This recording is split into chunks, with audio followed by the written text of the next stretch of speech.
пасторско семейство Смокиня. Тук е църква, тук е Смокиня.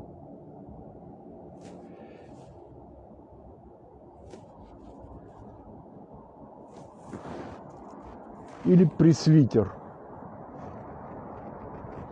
дякон.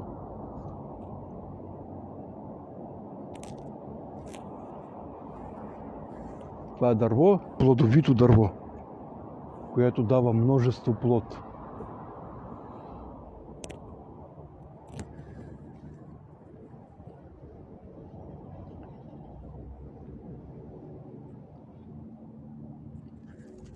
И ще остави човек майка си и баща си и ще се прилепи към жена си. И ще станат едно цяло. Една кост, една плът. Плодовита смоковница.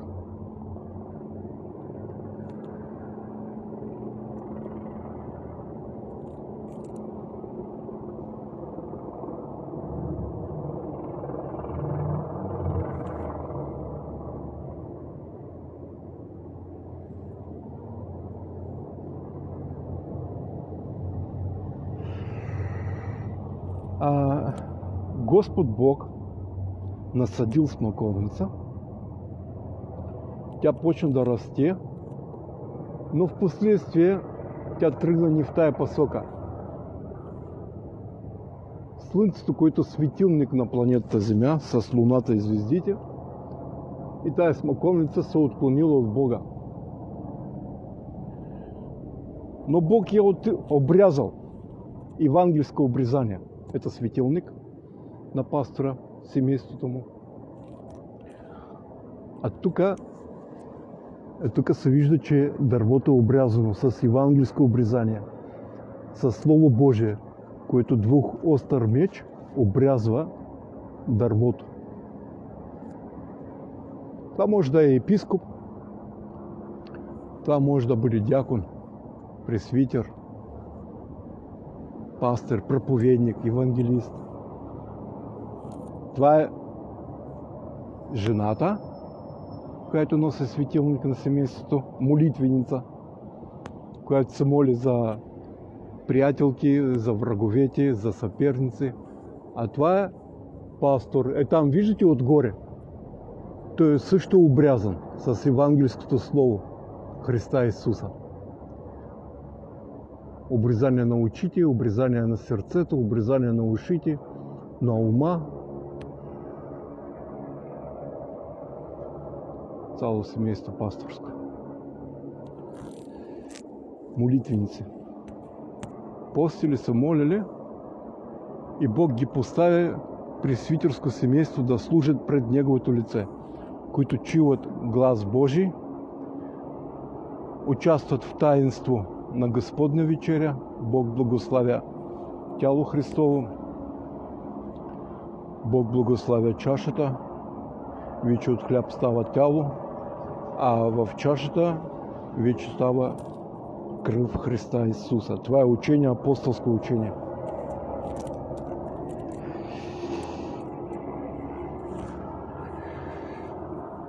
Това ще покажа плодовете им, листата.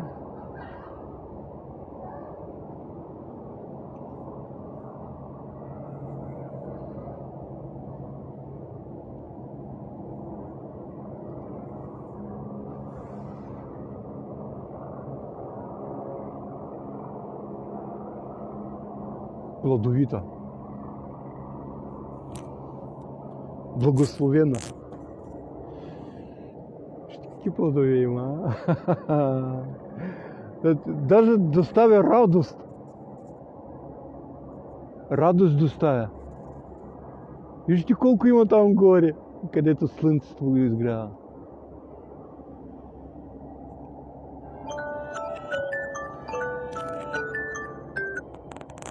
Така, братя и сестри, това е истинският пастор, който е поставен от Бога да служи пред Бога, пред лицето му.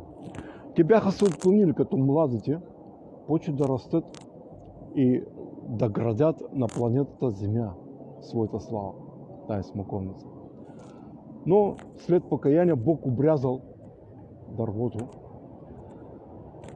приел покаяние и той почна да никне, пак да дава клонове, повече плод да дава дървото. Има една притча, когато един лозар посадил в лозето си дърво смоковница.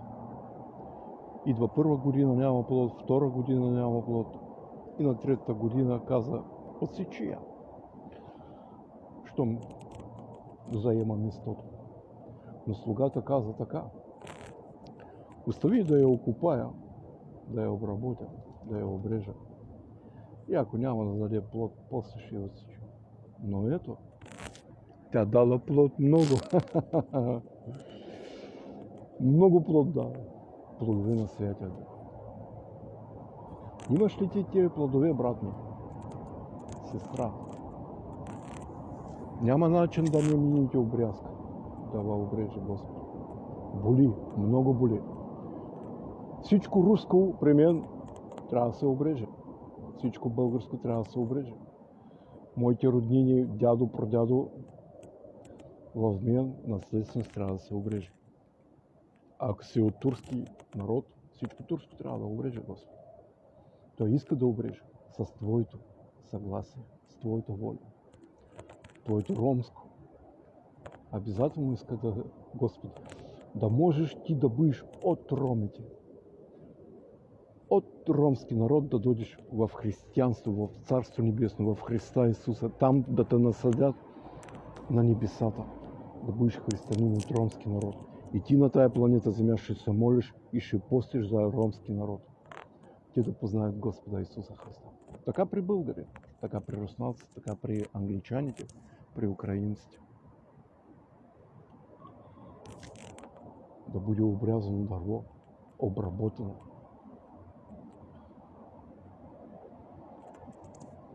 Бъдете благословени, братя. Исках да подчертая.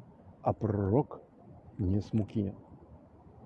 Пророк, неговия преобраз, дърво, маслина зелена.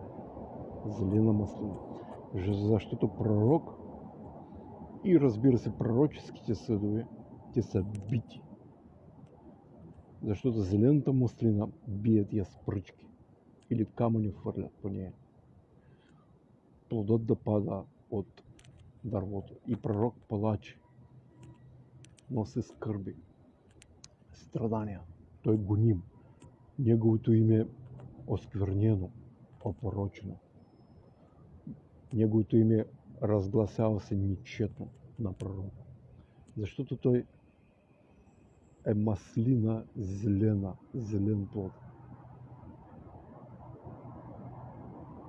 Това е пророк, неговото дърво е зелената маслина. Неговите плодове зелена маслина. Будете благословени. Да открива на вас Господ все повече и повече.